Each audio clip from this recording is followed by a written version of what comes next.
sometimes circumstances can determine your passion, and you go, well, if the circumstances changes, my passion's gone. Well, maybe I'm not passionate about that thing. I had to check myself and say, okay, if I'm not passionate about it, I've got to change what my passion is. I'm not just waiting for circumstances and I'm waiting for the stars to align for me to be passionate. I'm curating things and I'm making sure I'm putting in the work to be passionate. I'm stoking the fire. Hey guys, welcome back to the Back Pocket Creative. Appreciate you watching, sharing, supporting whatever you do. Appreciate you just continuing along on this journey with me. So last week I had a lot of good feedback from last episode, so that was awesome. Always feels good when you have a couple people come up to you and tell you how well it helped them or how they were identify with it or things like that. And so this week I kind of wanted to talk on something similar. So I was talking about kind of like finding your passion, finding your center, like in the sense of like whatever kind of makes you tick. And so for me, what I've noticed too, a lot of times, I'm kind of continuing that conversation, is what I've noticed sometimes is I've attached myself to things. And when those things stop or those things disappear or circumstances changing, do I still have the same fire that I've had? So a lot of times, especially in my past, I come into contact with certain people and I start doing things that I'm enjoying doing it with them, doing, projects, doing whatever. And then they leave or I leave. And then I realize like my passion isn't where it was. It was tagged to that person or that individual or that project. And so then I have to look at myself and go, do I really enjoy this? Or is this something that I was just enjoying the actual project and not what it was entailing, not what I was doing? It was more of who I was doing it with or what I was doing it for. It wasn't the actual project. And so that's when I've had to dive deep into myself and go, well, what am I passionate about? Because sometimes circumstances can determine your passion, and you go, well, if the circumstances changes, my passion's gone. Well, maybe I'm not passionate about that thing, or maybe I don't actually enjoy doing that individual thing. And so that's where I've had to go, okay, I had to check myself and say, okay, if I'm not passionate about it, I'm passionate about circumstances, either I have to curate the circumstances and the people that I work around, or I have to change how I process and how I think.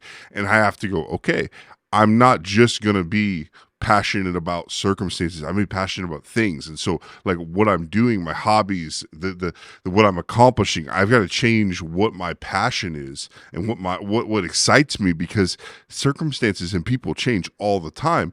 And if you're in that situation where you're like, oh, well, I'm not passionate anymore, or I just don't have the want or the need to do these things because this person's gone or this project's gone, or hey, we brought a project to completion. Now I don't really enjoy doing the things that were in that project. I don't doing them outside the project. That's where it's like, okay, you have to look at yourself and say, well, what am I doing? Like, what if I'm not passionate about something? I need to be passionate about something. I need to be passionate about something that it transcends circumstances and transcends just the circumstances of the day and the circumstances of things.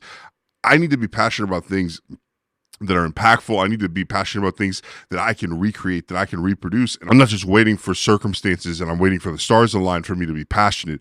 I'm curating things and I'm making sure I'm putting in the work to be passionate. I'm stoking the fire. If I'm just existing and I'm just basically letting things happen by happenstance and letting me be excited on projects by happenstance, then what ends up happening is that I lack passion on projects, and then, my consistency is off, and then, my attitude is off. And now people are like, well, what are you doing? Like, why do you feel this way? Because I was in certain situations where, I was working with someone a lot, and then that person left, and I realized like, man, like I don't enjoy my job anymore. I don't enjoy what I'm doing anymore. I'm like, well, something needs to change. Either I need to change and fix it, or I need to leave. And that's what I kind of talked about last week too, is like sometimes you do have to leave situations, but also you can repair situations. You can change where your headspace is. You can change how you're viewing things and then get past them, find your passion, find your niche, and then kind of move forward. And I've had to do that so many times. I've had so much go on where I realized that a lot of the things that I was doing was dictated by my circumstances. And a lot of the things I was excited about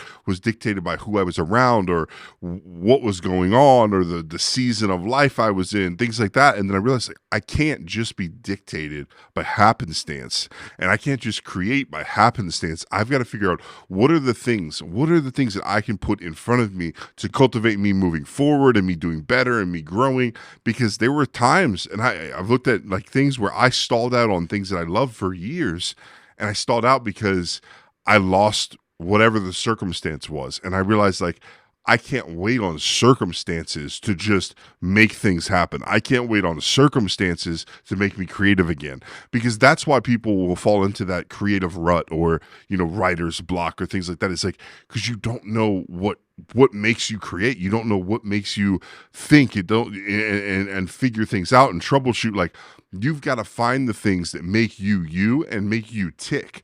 And once you find those things, then you can do your best job to curate and to move past the writer's block, to move past the mundane, or like I just don't feel like it. You know, like, okay, these are the circumstances, these are the individual things. A lot of times for me, it was me just sitting down, centering myself. Sometimes it was watching a movie. Sometimes it was playing a video game. Sometimes it was talking to somebody and like talking my problems out. And the next thing you know, my creative block is gone. But not only my creative block is gone, I identified why I was in a rut, why I was not being able to create consistently. That's kind of what I wanted to hit on now, and just kind of like throw out there and kind of get you thinking on, because that's just my mindset with it. I'm not saying it's right, but that's just where I've noticed my life is better, is when I know the circumstances that give me the results. I know the math equation that gets me this plus this gets me this result. I know that about myself. And so because I know that about myself, I can then be better and make my craft better, and honestly just move things forward. So thank you for watching, and I'll see you next week.